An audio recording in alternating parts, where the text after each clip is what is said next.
My name is Harper Myers, and to understand what happened that night on the hotel terrace, you have to understand who I was before everything fell apart.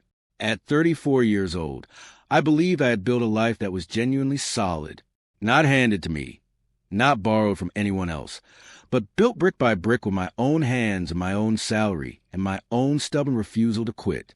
I was also 8 weeks pregnant, carrying a tiny life inside me that felt like a quiet miracle every single moment of every single day. But that night, as the city lights glowed far below us and the stars came out one by one above the rooftop terrace, my mother-in-law, Patricia, decided in front of 30 people that I was a liar and a fraud. What she did in the 90 seconds that followed changed the entire direction of my life. It put me in a hospital bed with a broken wrist and bruises shaped like handprints on my shoulders. And it put every single member of that family in a place that no amount of trust fund money was ever going to fix. Really understand me? You have to know what I do for a living. I am a labor and delivery nurse. I have worked that hospital floor for 12 years, most of them on the night shift. When you work nights, you see the world differently than most people do. You learn to stay calm when everything around you is falling apart. You learn to write things down because in my world, if it isn't documented, it didn't happen. I have caught newborns during ice storms when the power was flickering. I have held the hands of mothers who had to leave the hospital with empty arms. My work made me precise and careful in a way that some people find unsettling. I keep records. I track times and dosages and exactly who said what and when. The younger doctors on our floor joke that my charts are so detailed I should publish them. I take that as a compliment. That I bought my first house at 29 years old. It is a small red brick rancher with a porch that sits just a little bit crooked, and I paid for every nail in that house with my nursing salary and 10 years of skipping vacations. Nobody gave me a single thing. I earned every square foot. I met Adam Whitlock at a hospital fundraiser that I almost didn't attend because I was exhausted from a double shift. I am glad I went. He was easy to talk to in a way that felt effortless and real. He laughed quickly, and he was the kind of man who remembered how you liked your coffee and when your mother's birthday fell on the calendar. We got married 2 years later in my own backyard. With string lights, we hung ourselves.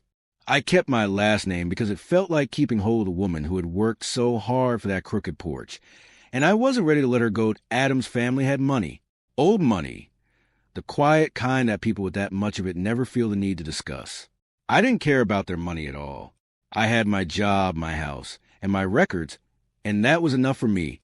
What I didn't fully see yet was how my habit of keeping careful track of things looked to a family that had never once had to prove anything to anyone.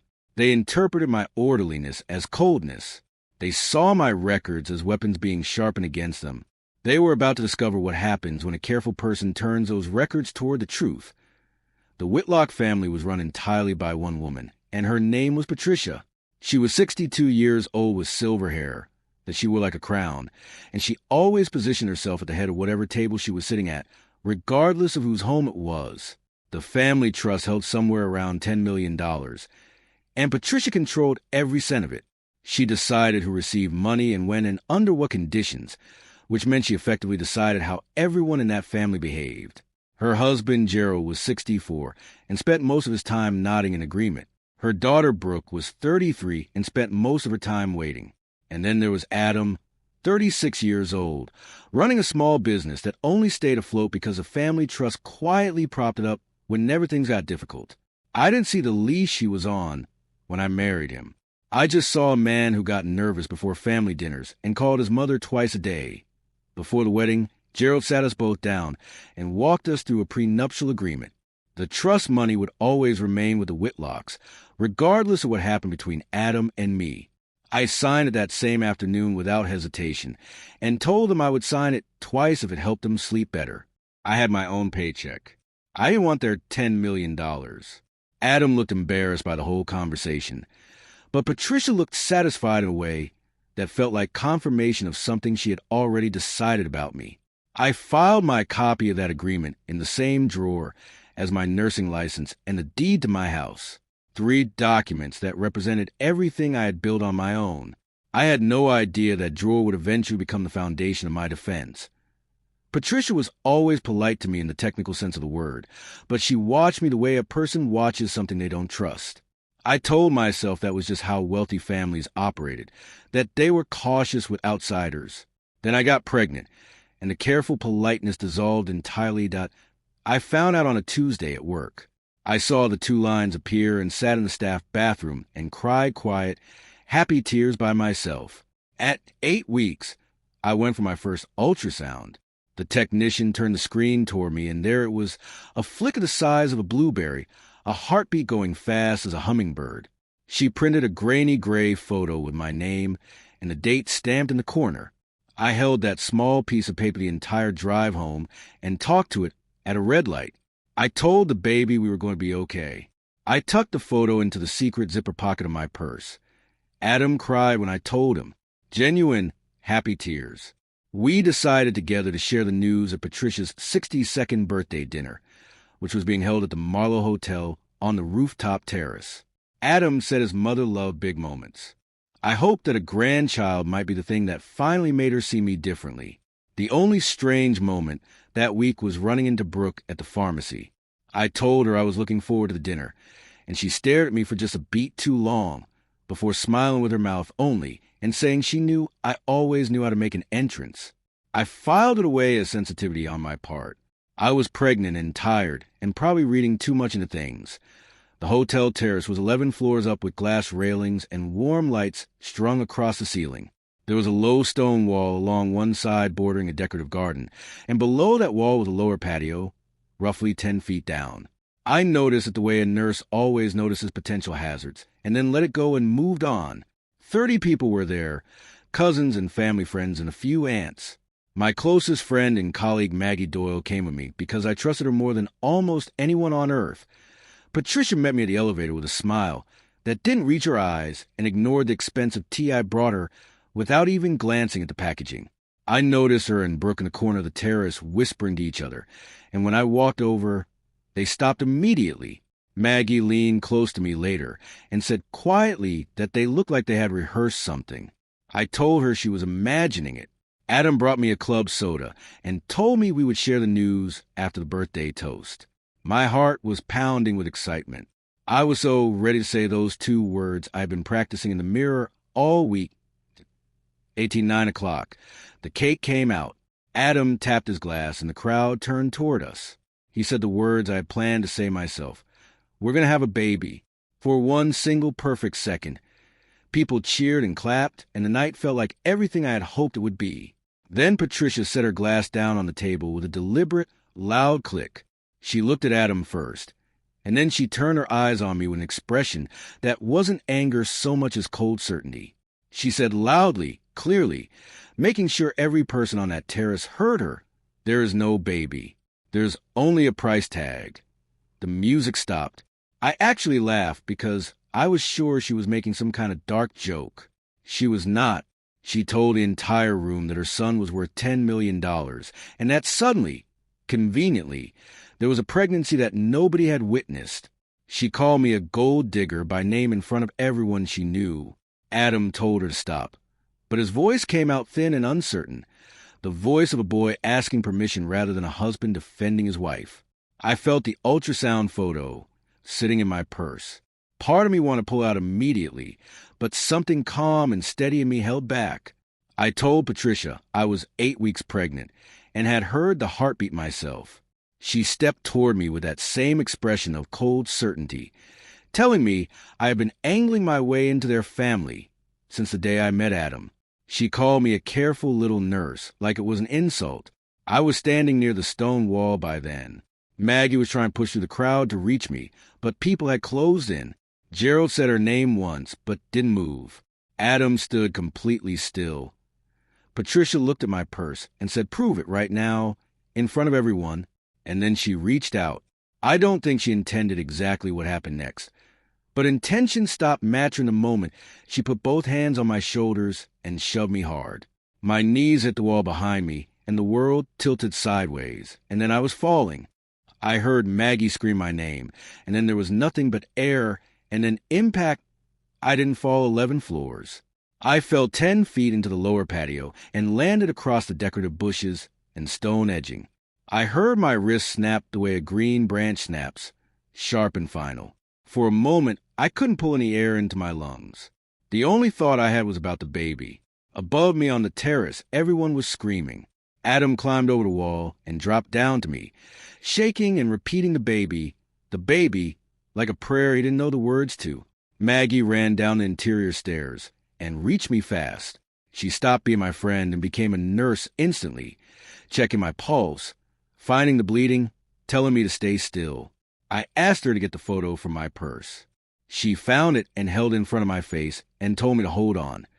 Being a patient in a hospital when you know too much about how hospitals work is one of the most frightening experiences a person can have. They took me straight to the maternity department and put a pink cast on my broken wrist that I would need to wear for 6 weeks. Then a doctor pressed a monitor against my abdomen, and the room went completely silent. And then we heard it, fast and strong and steady, like a small horse galloping somewhere far inside me. The baby was okay. I cried harder than I have ever cried in my life. Adam was in the corner of the room, and his phone kept buzzing against his leg, and he kept glancing at it. A man whose wife was lying in a hospital bed with a broken arm and a threatened pregnancy, and he was watching his phone. I filed that away too, because that is what I do. I don't sleep well in hospitals, even under normal circumstances. Somewhere around 1 a.m, I heard Adam's voice in the hallway, low and careful. He was talking to Patricia's lawyer. I heard him say that perhaps I had leaned too far back. He was building a story while I lay there, constructing an accident out of what had been an attack. I took photographs of my bruises with my phone. Both shoulders, both handprints, documented with a time and date stamp on. When Adam came back into the room, I asked him who he had been speaking to. He said it was just family. I told him his mother had put me in that bed, and he said, "We didn't really know that for certain. That was the sentence that ended our marriage, even if the paperwork took longer.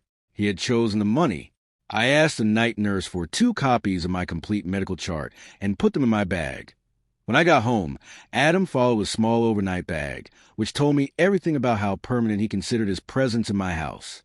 That afternoon, Brooke arrived without being invited and sat in my living room and told me, with complete composure, that I had staged a fall myself, that I had thrown my pregnant body over a 10-foot wall to manufacture sympathy and position myself for a financial settlement. She called me unstable. I sat very still and let her finish. I asked her, quietly, who had broken my wrist, if I had staged the whole thing. She had no answer. They left the lawyer's number on my kitchen table and walked out. I called Maggie. She came over with food and a notebook and told me to stop being angry and start being precise. She said they wanted me upset and irrational because that would make me live exactly the way they were describing me. She told me to treat this the way I would treat a complicated patient chart.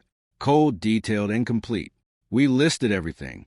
Hospital records, photographs of the bruises, the ultrasound photo with my name and date in the corner, the audio of the heartbeat that the doctor had recorded, and then Maggie said the thing that shifted everything. She reminded me that hotels have cameras. Every corridor, every elevator, every terrace. The truth was already recorded somewhere. We just needed to get to it before anyone else did. Adam came over a few days later and asked me not to burn the family down. He said it calmly, like he was asking me not to track mud on the carpet. I realized he wasn't scared of what his mother had done. He was scared of losing his access to the trust. I told him he had already made his choice in that hospital hallway at 1 a.m. The next day, I changed the locks on my house. Then something extraordinary happened by accident. Brooke was organizing details for a family funeral and added me to a group text by mistake. She caught the error and removed me within 4 minutes. But in those 4 minutes, I read 9 days of messages. Patricia had written that they needed to handle the Harper situation before it went any further. Brooke had suggested that making me prove the pregnancy publicly in front of the whole party would expose me as a fraud. It had been a coordinated plan, assembled and rehearsed before I ever stepped off that elevator. I backed up every message to 2 separate locations before I set the phone down. I called a lawyer named Joan Reyes the following morning. Joan was methodical and unimpressed by wealth, which was exactly what I needed. She told me that what Patricia had done constituted a serious felony, given that she had knowingly pushed a pregnant woman. She confirmed that we could obtain the hotel security footage through a court order, and she pointed out something I hadn't fully appreciated, which was that the prenuptial agreement I had signed without hesitation was now one of the most powerful pieces of evidence in my favor. It proved beyond any argument that I had no legal claim to the trust money, and had signed away any theoretical future claim willingly and in advance. The entire premise of Patricia's accusation collapsed against that single document. Patricia's representatives offered me $50,000 to disappear quietly. I told Joan to decline without a counteroffer. I didn't want $50,000. I wanted the footage, and I wanted the truth documented in a place that couldn't be edited or deleted. We obtained the hotel security footage. The angle was clear, and the quality was sufficient. It showed Patricia placing both hands on my shoulders and pushing forward with full deliberate force. It was not a stumble or an accident or a misread moment. A hotel server who had been standing nearby had already filed an independent written statement with the management saying they had witnessed the push. The police opened a formal investigation. A detective called me and told me that money was not going to solve the particular problem for the Whitlock family. Brooke attempted to delete the group chat from her end, but the copies I had made were already secured. An aunt named Carol reached out to me privately and explained something that gave Patricia's behavior a kind of terrible logic, without excusing it for even a moment. Years earlier, a woman had falsely claimed pregnancy to access a family member's money. Patricia had spent decades after that treating every woman who came close to the family fortune as a potential version of that same threat. She had decided I was guilty before I ever walked into her home.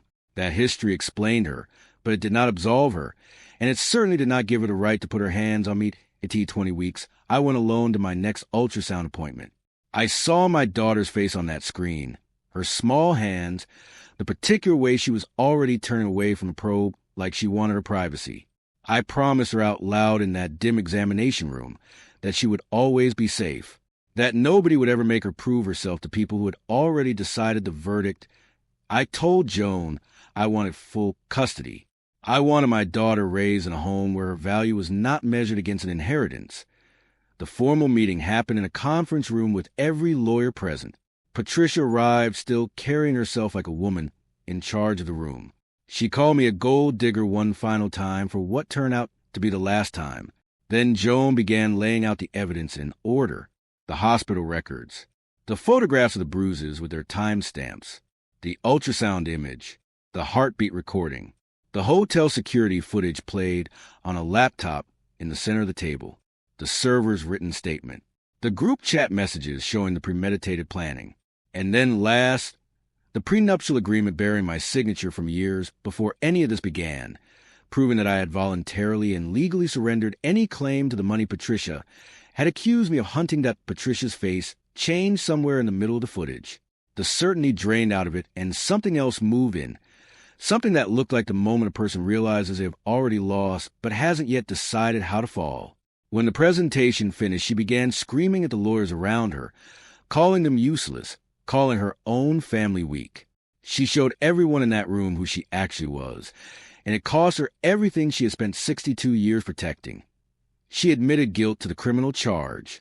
She lost her position as a controlling trustee of the Whitlock Family Trust, which was the very thing she had pushed me over a wall to defend. The settlement covered my medical expenses and more. I received full legal custody of my daughter. Adam was granted limited visitation contingent on his conduct, with no decision-making authority. He had made his choice in that hospital hallway, and the court simply formalized why daughter Ren was born in March. She is perfect in the particular way that your own child is perfect, which has nothing to do with being flawless, and everything to do with being exactly who they are. I am still a nurse. I still live in my little brick house with the crooked porch. Maggie is Ren's godmother and shows up on weekends with food and strong opinions about everything, which is exactly what we need. Patricia has a criminal record. Brooke stopped speaking to her mother after the conference room. The family that tried to make me disappear quietly scattered in every direction. Instead, I learned something that year that I want to say plainly for anyone who might need to hear it. The truth does not require you to shout. It does not need you to perform your pain or justify your anger to people who have already decided not to believe you. The truth only requires that you stay calm, keep your records, and be patient enough to let the facts speak in the right room at the right time. A careful little nurse. Patricia called me. She meant it as a way to make me feel small. It turned out to be the most accurate description of exactly how I beat her. Your dignity is the most important thing you carry. Protect it. Document everything. And never, under any circumstances, let anyone convince you that the truth needs their permission to exist.